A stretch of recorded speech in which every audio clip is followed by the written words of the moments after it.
And ఇక్కడ మీరు eligibility అడిగారు, ఏంటి ఎవరు ఎలిజిబుల్ అన్నది. ఇక్కడ సాంప్రదాయ పాఠశాల ప్రస్తుతం ఏంటంటే ఈ కమ్యూనిటీ బేస్డ్ కింద ఉంది. ఇది ఓన్లీ బ్రాహ్మణ్ ఆడపిల్లలు, రెండు పక్కల తల్లి తండ్రి బ్రాహ్మణ్స్ అయ్యి ఉండాలి.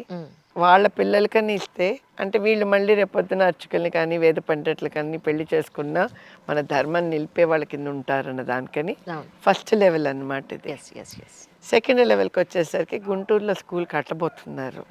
అక్కడ జనరల్ ఆల్ హిందూస్కి వస్తుంది, అది పైప్ లైన్లో ఉంది. That's so nice really. అది పద్ధతి అన్న దీంతో. ఇందాక నేను మన ఇంటర్వ్యూకి వచ్చేటప్పుడే మా చైర్మన్ అడుగుతున్నారు, ఓన్లీ బ్రాహ్మణ్ అని అన్నారు, వీళ్ళు హిందువులందరికీ పెడితే బాగుండేదేమో, చాలా మంది పిల్లలు ఉన్నారు అంజలి, నా వైపు నుంచి ఒకసారి రిక్వెస్ట్ చేస్తావా అని. సో మీరు అదే చెప్తూ ఉన్నారు, చాలా సంతోషం. మాది అంటే హిందువులందరికీ ఇప్పుడు గుంటూరులో 5 ఎకరాల ల్యాండ్ ఇచ్చారు. అది మాకు ఇప్పుడు ప్లానింగ్ స్టేజ్లో ఉంది. ప్లాన్ వేసి బిల్డింగ్ కట్టడానికి ఒక ఏడాదిలో అయిపోవాలని కోరుకుంటున్నాము. సో నెక్స్ట్ అకాడమిక్ ఇయర్ అంటే 26 అకాడమిక్ ఇయర్కి చేయగలుగుతామని ఆశిస్తున్నాను నేను. అది కో ఎడ్యుకేషన్ అండి లేకపోతే only for girls? Only for girls. మా బాయ్స్కి ఏమో పొదిలి అని సనాతన ధర్మ సేవాగ్రామాన్ని మొదలు పెట్టారు సోన్లేరు. 31 ఎకరాల్లో ఒక సిబిఎస్ఈ స్కూల్ హాస్టల్ పెట్టి అక్కడ ఆల్ హిందూ బాయ్స్కి. ఎక్కడండి అదే? ఒంగోలు పక్కన పొదిలి అనే గ్రామంలో. అది స్టార్ట్ అయిందండి? స్టార్ట్ అయిపోయింది, మా లాస్ట్ ఇయర్ స్టార్ట్ అయిపోయింది అది. ఓకే. అక్కడ గోశాల, ఓ పబ్లిక్ హెల్త్ సెంటర్, తర్వాత అగ్రికల్చర్ నేర్పించడానికి పిల్లలకి, వ్యవసాయం కూడా నేర్పించడానికి, అది స్పోర్ట్స్ కాంప్లెక్స్ కిందన స్కిల్ డెవలప్మెంట్ సెంటర్ అన్నీ పెట్టి పిల్లలకి ఏంటంటే చదువుతో పాటు ఇది ఉండాలన్నది. అయితే హాస్టల్ దగ్గరికి వచ్చేసరికి బ్రాహ్మణ్స్ హాస్టల్ సెపరేట్, వాళ్ళకి సంధ్యావందనం అవి నేర్పించాలి.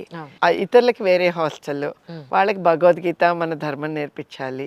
And hostel studies other than school అవి కూడా నేర్పించడం జరుగుతుంది వాళ్ళకి. ఒకానొకప్పుడు తండ్రి కానీ ఎవరైనా ఇంట్లో వాళ్ళు చనిపోతే అబ్బాయి మాత్రమే తలకొరువు పెట్టేవాళ్ళు, ఇప్పుడు అమ్మాయిలు కూడా పెడుతున్నారు. ఎలాంటి వాళ్ళకి ఇంకొక అవకాశం లేకపోతే ఏ కులంతో అయినా ఏ మతంతో అయినా సంబంధం లేకుండా వాళ్ళ పని చేస్తున్నారు, అపరకర్మలు అనేవాళ్ళు చేస్తూ ఉన్నారు. అదొకటి మనం పక్కన పెట్టండి ఒకసారి. రెండోది, అర్చకులు అనేవాళ్ళు ఈ కులానికి మాత్రమే ఎందుకు, నేర్చుకునేవాళ్ళు ఎవరైనా నేర్చుకోవచ్చు. చాలా గ్రంథాలు, ఉపనిషత్తులు బ్రాహ్మణులు మాత్రమే కాదు నాన్ బ్రాహ్మణ్స్ కూడా రాసిన వాళ్ళు ఉన్నారు. ఋషులు వాళ్ళు కూడా బ్రాహ్మలే కాదు, కొంతమంది అదర్ కమ్యూనిటీస్లో వాళ్ళు కూడా ఉన్నారు. సో అర్చకత్వం చేయడానికి కులంతో సంబంధం లేదు, వాళ్ళకి మంచి ఉచ్చారణ చేయాలనే ఇంట్రెస్ట్ ఉంటే భక్తి భావంతో ఎవరైనా నేర్చుకోవచ్చు అనేది ఇప్పుడు కొంత చూస్తూ ఉన్నాం. ఇవన్నీ ఒక ఎత్తు అయితే, ముస్లిమ్స్ స్కూల్స్లో, క్రిస్టియానిటీ బేస్డ్గా ఉన్న స్కూల్స్లో ఆ ప్రే అనేది అందరికీ కామన్గానే క్రిస్టియానిటీ నేర్పిస్తున్నారు, అందరికీ కామన్గానే ముస్లిం వాళ్ళ మతత్వం అనేది వాళ్ళ బ్లడ్లో ఇన్కల్కేట్ అయ్యేలాగా చేస్తున్నారు. ఇప్పుడు ఏదైతే మీరు అబ్బాయిలకి సపరేట్గా హిందూ అయితే చాలని అన్నారు, ఐ థింక్ మార్నింగ్ వాళ్ళకు కూడా సంధ్యావందనం అనేది హిందువులే కాబట్టి, అందరూ హిందువులే కాబట్టి అందరికి యూనిక్గా ఎందుకు సంధ్యావందనం అనేది మనం ఎందుకు అలవాటు చేయకూడదు అనేది నా ఉద్దేశం. మీరు బాగానే అడిగారు. మనం తర్వాత ఎడిట్ వేస్తారు అన్నది మీ ఇష్టం, అది తప్పకుండా. ఇప్పుడు ఇక్కడ అడిగిన దాంట్లో అందరూ అన్ని నేర్చుకోవచ్చు కదా, అందరూ అన్ని చేయొచ్చు కదా అని మీరు అడిగారు. నేను అలాగే ఉండేదాన్ని, నేను బయట దేశంలో పెరిగిన దాన్ని, అన్నిలో అందరూ ఒకటే కదా, మానవత్వమే కదా అని ఉన్నదాన్ని నేను. అలాంటిది ఇలా మారినది కారణం ఈ స్కూల్స్ నడపడం మొదలు పెట్టాక. మగపిల్లలకైతే ఇంకా ఓన్లీ బ్రాహ్మణ్ స్కూల్స్ అని కాదు, ఏ సెక్ట్ గా స్కూల్ పెట్టారు సోన్లేరు. వైఖాన సాగమం అంటే వేరుగా, పాంచరాత్రం అంటే వేరుగా, రామాయణం పాఠశాల అంటే వేరుగా, స్మార్తులకి వేరుగా, శివార్చకులకి వేరుగా అలా పెట్టారు. పెట్టిన తర్వాత చూస్తే ఇప్పుడు మీకు సైంటిఫిక్ గా మాట్లాడితే అర్థమవుతుంది, జెనెటిక్స్, జీన్స్ అన్నది ఒకటి ఉంటుంది. Absolutely accepted. ఎందుకంటే ఇది నాకు తెలిసిన నేను మిమ్మల్ని ప్రశ్న వేయాలి, చాలా మంది అడుగుతారు ఈవిడ చాలా అడిగిందండి ఇలాగాని, నేను అడిగితేనే కదా మీ దగ్గర నుంచి ఆన్సర్ వచ్చేది. అందుకని ఆ డిఎన్ఏ అయితే ఏదైతే ఉందో నా రీసెర్చ్ లో నేను ఇప్పుడైతే చూస్తున్నాను, సోన్లేరు నాదస్వర పాఠశాల కూడా పెట్టారు. ఆడపిల్లలకి విడిగా, మగపిల్లలకి విడిగా. వాళ్ళకి నాదస్వరంతో పాటు మూలిక వైద్యం, పూర్వం వాళ్ళే మంత్రసానుల కింద ఉండేవారు, డెలివరీ చేసేవారు, అది నేర్పిస్తున్నాం వాళ్ళకి.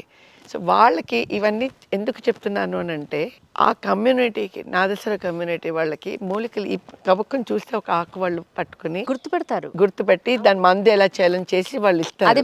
అదే ఒక బ్రాహ్మణ్ అమ్మాయికి చెప్తే అది 2 నెలలు పడుతుంది వాళ్ళకి నేర్పించడానికి. అవును అవును అవును. అదే వాళ్ళ ట్రీట్లు వాళ్ళకి చెప్పారనుకోండి, వాళ్ళకి అది ఈజీగా పికప్ చేసుకుంటారు. అవును. ఇప్పుడు అందరం ఒకే సాఫ్ట్వేర్ వెళ్తాం, అందరం డాక్టర్లే అవుతాం, అందరం చార్టెడ్ అకౌంటెన్సీ అవుతాము అని అంటే అవును. సొసైటీ హెల్తీగా ఉండదు. కరెక్ట్. సో ప్రతి ఒక్కళ్ళది ఎవరిది వాళ్ళది మనం వివరంగా వాళ్ళకి నేర్పిస్తే ఎవరి బాధ్యత వాళ్ళు నిర్వర్తించేస్తే మనసా వాచా కర్మణ ఇంకా అంతకు మించిన గొప్ప సొసైటీ ఏమీ ఉండదు. హెల్దీ సొసైటీ వస్తుంది. కరెక్ట్. మన బ్యాడ్ లక్ అమ్మ ఎక్కడ నాకు రియలైజ్ అయ్యనివన్నీ చేస్తున్నప్పుడు మన ఎడ్యుకేషన్ సిస్టమ్ మార్చి బ్రిటిష్ టైంలో అవ్వనండి, మన ఇండిపెండెన్స్ వచ్చాక మన పాత గవర్నమెంట్లో అవ్వనండి, అన్ని డివైడ్ అండ్ రూల్ పాలసీల్లో మన ఇది వీళ్ళు మీరు పనికొస్తారు అన్నారు.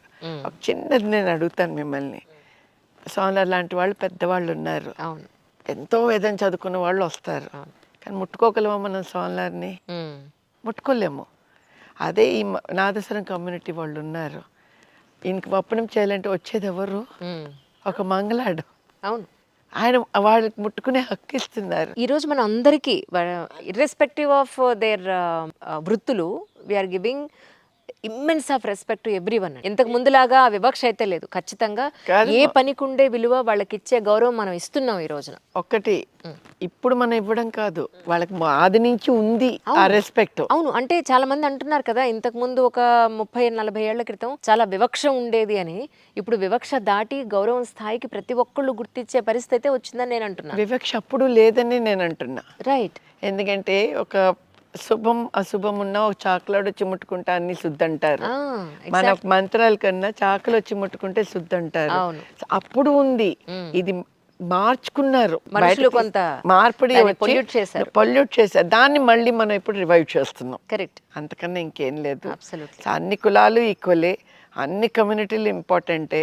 ఇప్పుడు వీటితో పాటు గో విజ్ఞాన పాఠశాల ఈ ఏడాది మొదలు పెడుతున్నాం అట్టవపల్లి చిత్తూరులో. సో అందుకని ప్రతి కమ్యూనిటీ స్ట్రెంగ్తన్ చేస్తే సొసైటీ స్ట్రెంగ్తన్ అవుతుంది.